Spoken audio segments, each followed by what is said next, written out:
Next up is Jasmit Kaur, CEO and co-founder of Culturebie, an Ann Arbor-based HR analytics company. Jasmit, who has over 15 years of experience in human resource management and data analytics, previously worked at PwC as a management consultant and at Microsoft in organizational development. She's advised Fortune 500 companies, global multilateral organizations such as the World Bank, and startup companies on HR processes, change management, and leadership development. Please let's welcome Jasmit to the stage.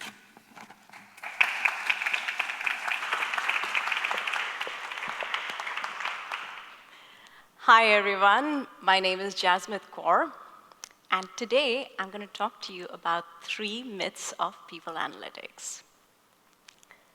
Is raw data delicious?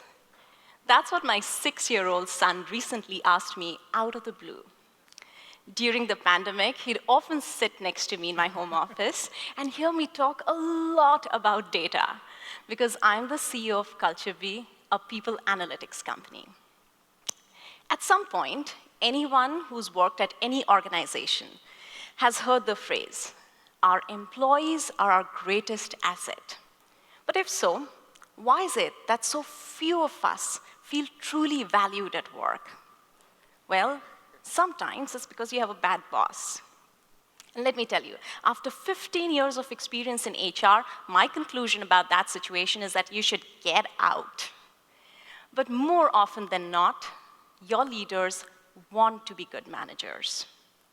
But it turns out that it's surprisingly difficult for even the best-intentioned leaders to have a real understanding of their people.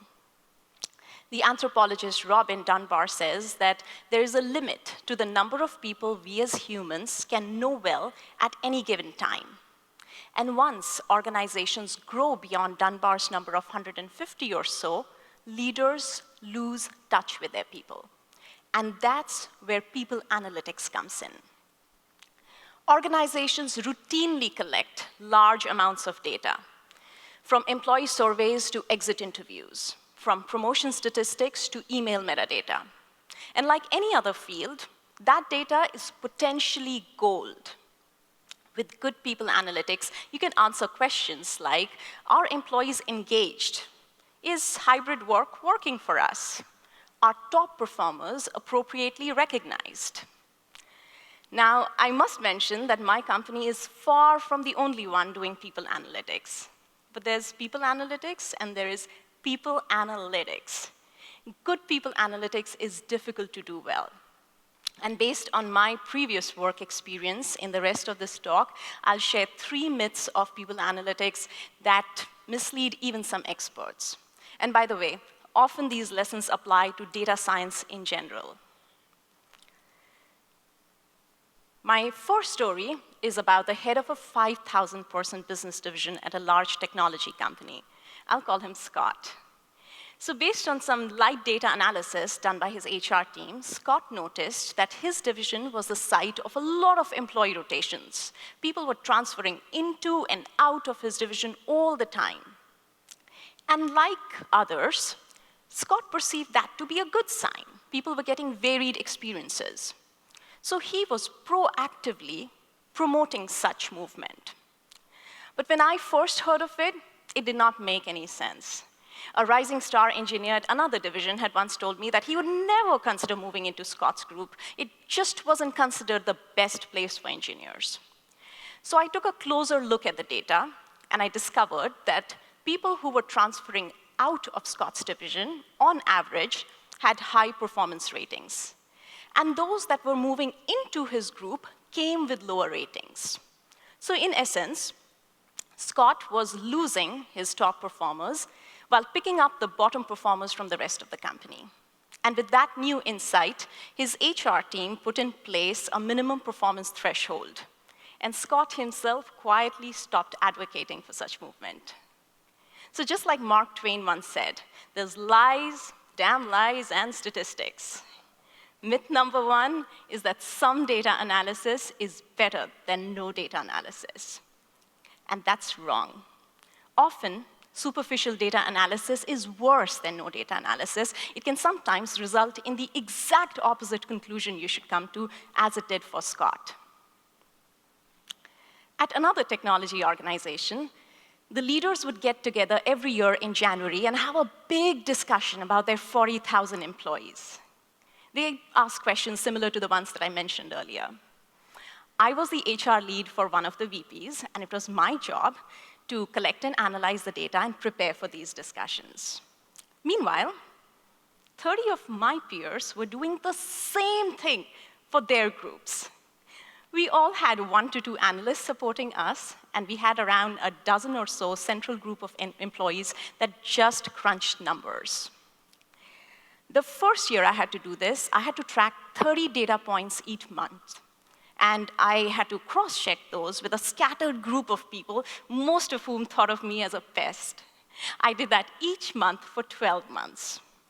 And on top of that, I had to analyze other information that amounted to 3 to 4 times of all that. In January, I was super excited about the big executive meeting. The HR team, including my boss, walked into the room with binders full of data. I was asked a couple of questions, and I was elated that I was able to answer them all. And after the meeting, all of us in HR celebrated.